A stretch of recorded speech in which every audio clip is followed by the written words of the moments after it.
sewing a button onto this jacket for a friend of mine.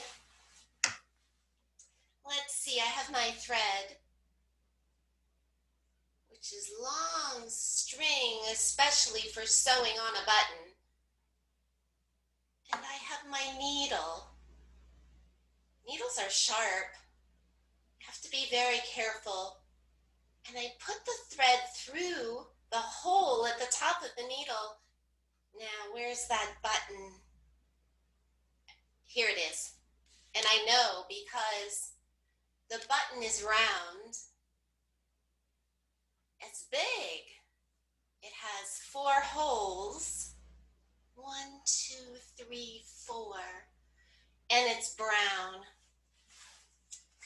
I should finish this fairly quickly. Take my needle and I put it through. I punch it through the material into the hole.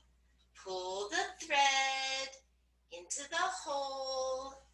Pull the thread into the hole.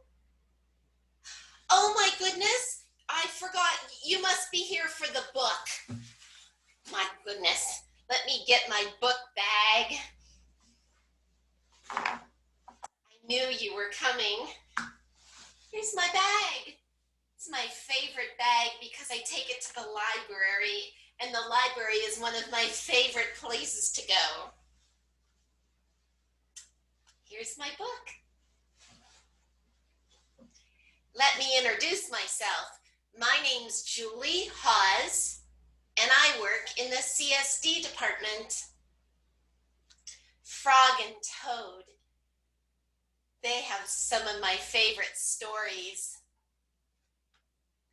Frog is green, and Toad is brown. Frog is pretty tall, and Toad is shorter. They are different, but they're very good friends. And there are a lot of things that are the same about them. They like to do some of the same things, and they have feelings.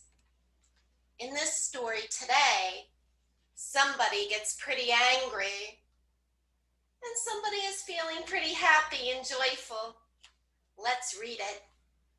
Frog and Toad Are Friends by Arnold, Lobel.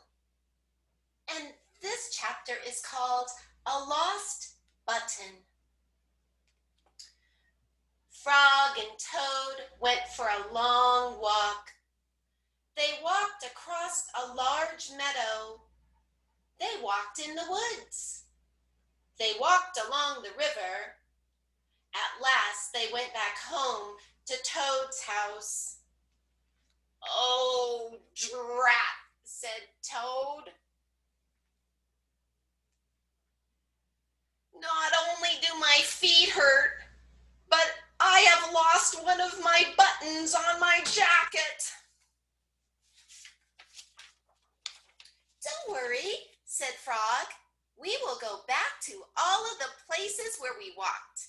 We will soon find your button." So they walked back to the large meadow. They began to look for the button in the tall, tall grass. "Here's your button," cried Frog. "That's not my button," said Toad.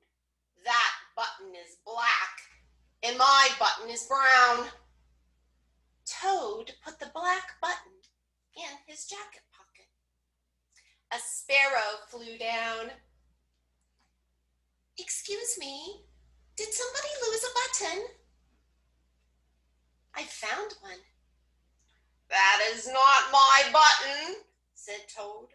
"That button has 2 holes and my button has 4 holes." Toad put the button with 2 holes in his pocket. They went back to the woods and looked in the dark paths. "Here's your button," said Frog. "That is not my button," cried Toad. "That button is small and my button is big." Toad put the small button in his pocket.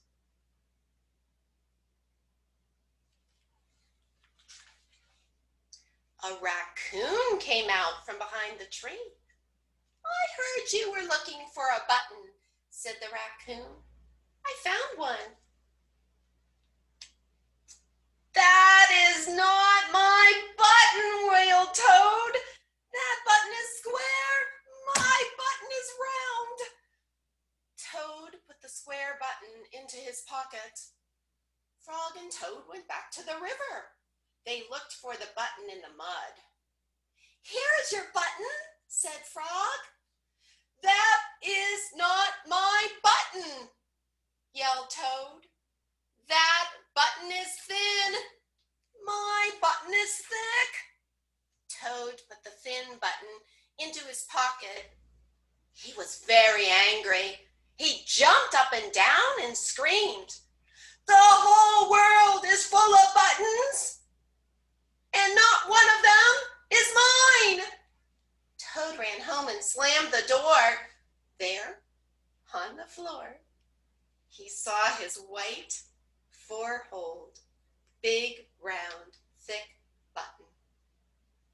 "Oh," said Toad, "it was here all the time. What a lot of trouble I have made for Frog." So Frog took all of the buttons out of his pocket. And he thought about what to do with them. He took out his sewing box. I wonder what he's going to do. And Toad sewed the buttons all over his jacket. The next day, Toad gave the jacket to Frog. There he is. Frog looks so happy.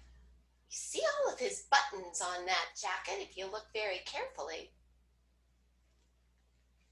Frog thought it was beautiful. He put it on and he jumped for joy. None of the buttons fell off. Toad had sewed them on very well. The end. Toad did get pretty angry.